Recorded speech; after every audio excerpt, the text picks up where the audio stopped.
Hi, my name's Mark Angelo Harrison.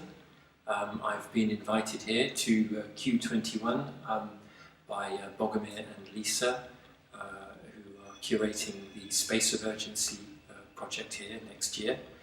So I'm very grateful to them and the rest of the Q21 crew for inviting me in and making me feel so welcome and giving me the opportunity to experiment in this beautiful space.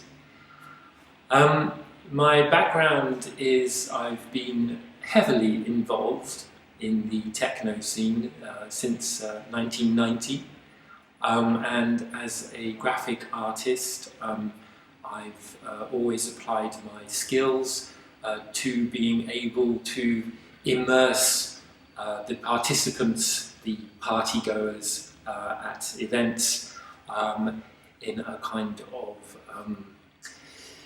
in a world which is other to that of the mainstream, and I've generally achieved this obviously through the publicity, the imagery, the decor, but also it's kind of multimedia because of course one is working with the space that one's in, with live musicians, DJs, and also one is exploring spaces which probably until that moment didn't exist, especially with the situation that we were in as young people growing up in London in the 1990s, where we were outlawed for our free parties, big warehouse parties, free festivals, that kind of thing. And so even though we tried to remain outside the political arena, we very quickly found that we had taken a new space, which by the mainstream was politicized, of course. And so the imagery, the immersiveness, the decor, even though I wouldn't like to make a distinction between the decor, the lighting, the sound, the music, and the participants, everybody who came through the door, everybody who was there. Because this was the very nice thing, or still is the very nice thing about that techno scene, is that it's all inclusive. And so for me, it was very interesting that a lot of my artwork became representative of this new free space outside of the perimeters of, yes, the law, but also, I suppose, outside of the consensus reality that up until that point was pretty mainstream and what most people really sort of understood as a night out, or a weekend out in our case. And so over that decade, it was very interesting to see how the music and the artwork evolved to actually become part of a culture.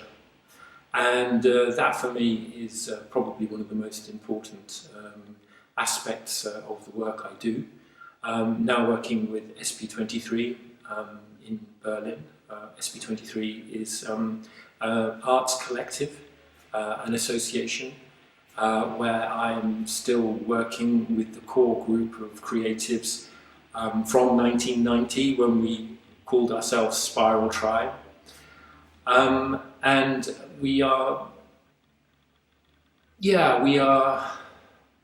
well, obviously in these times of Corona, events are kind of more tricky, and we're socially responsible people, so we're not organising anything at the moment, and we've seriously had to diversify. But it's not all about raving and techno. I think a lot of people who've grown up in this area are very well versed, very well skilled to apply themselves in other directions which are equally interesting. I've actually just come from Portugal, where I was involved in a fantastically creative project called the Invisible Forest with an association called Arbella. What we were doing there was democratically organising ourselves, structuring ourselves as an art eco-action guerrilla theatre, which was very, very interesting. I was the artistic director for that project and spent 2 months with the crew down there. The core concept was to visit ancient, or the few remaining or surviving ancient trees around the Lisbon area, and with those trees at the heart of things, create a new space. And I did that with a group of ninjas, shall we say, very anonymous, mysterious characters that would surround the tree and move away and create a multi-purpose performance space, which included dance, song, electronic music, obviously art, but a very, very diverse and very community-spirited open access for people to come and participate in the reflection of what it was these trees represented in their community, and also begging questions of what kind of future that we're moving into. So that's an ongoing project and will continue across next year as well. That's all set up and running. And more about the Space of Urgency, which is here. I'm, as I say, very grateful to be invited to be part of that.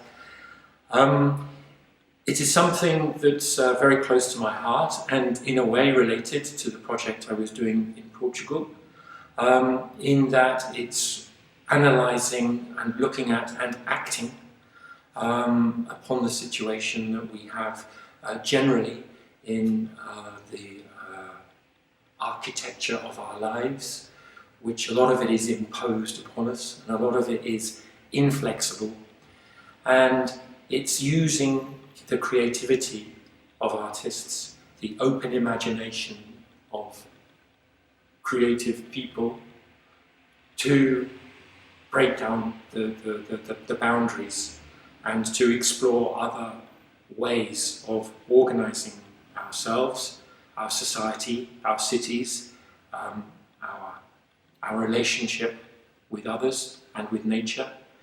And excuse me. And so this is something, as I say, which is very important to me. And as such, my ideas that I've been working on here at Q21 are questioning, and I hope in some way actually breaking through our own personal